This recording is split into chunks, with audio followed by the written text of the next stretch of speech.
Young man claims to be under mental surveillance and urges others to share similar experiences. A young man whose name has been withheld to protect his privacy and safety recently shared a story that raises unsettling questions about privacy, technology, and mental health. He claims that he began hearing voices after downloading illegal content on his smartphone, specifically child pornography, a grave and condemnable crime. However, beyond the legal issues tied to his actions, his account takes a more complex turn. The young man believes he is being monitored by a supposed technology capable of allowing third parties to read a person's mind and access their most intimate thoughts in real time, as well as observe and listen to their daily routine. He believes he is not alone and that others may be experiencing similar situations but remain silent due to fear, shame, or disbelief. According to him, the courage to share these experiences is crucial to shedding light on this issue and preventing more people from suffering in the future.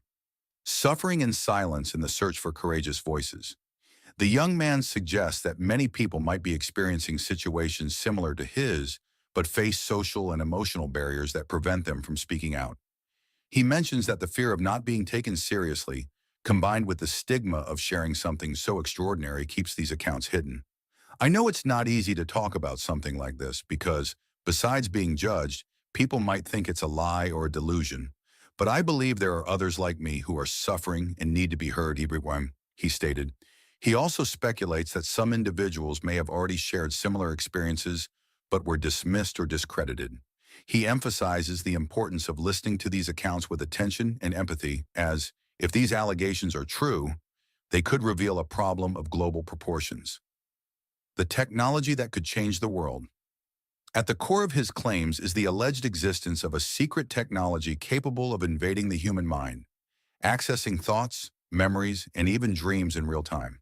According to him, this device could observe individuals during their most private and intimate moments, including details of their daily routines that would normally be protected by a veil of privacy. If confirmed, this type of technology would have profound and transformative implications, challenging fundamental notions of freedom, privacy, and human dignity. Questions arise: who would have access to such technology? How would it be used? What would it mean for our freedom of thought?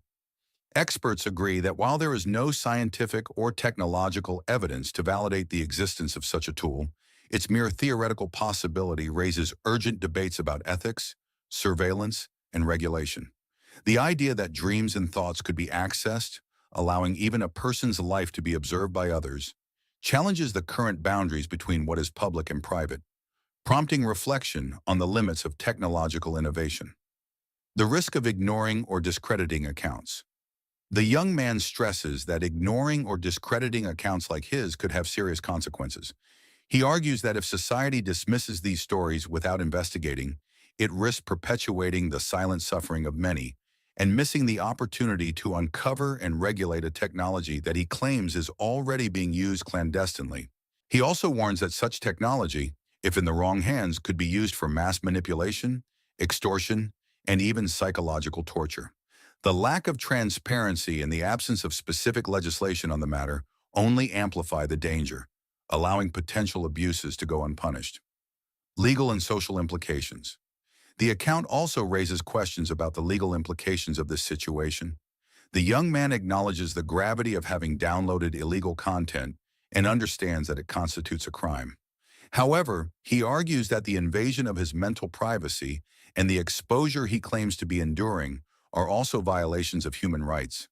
If the mentioned technology truly exists, specific legislation will be needed to regulate it and prevent future abuses.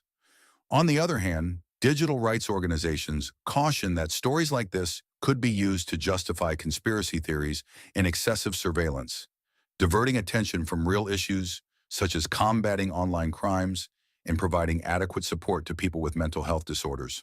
Final reflections and call to action. The young man appeals to others to share their stories, regardless of fear or shame, as he believes the truth can only come to light if more people have the courage to speak up. He also calls for thorough investigations by competent authorities and for the creation of legislation to protect mental privacy and human rights in the face of potential technological advances of this kind. If those behind this crime are not discovered and punished, And if there are no laws to regulate this new technology, he believes more people in the future could go through what he is experiencing now. We need to act before it's too late, he concluded, visibly emotional. If the young man's story is confirmed to be the result of a mental health condition, it underscores the urgency of improving access to mental health services and psychological support. On the other hand, if there is any factual basis to his claims about invasive technology, it will require a global response to protect fundamental human rights. While the case remains shrouded in uncertainty, his narrative raises critical questions about privacy, technology, and mental health, challenging us to consider how prepared we are to deal with innovations that could redefine the boundaries of the human mind. The debate is only just beginning,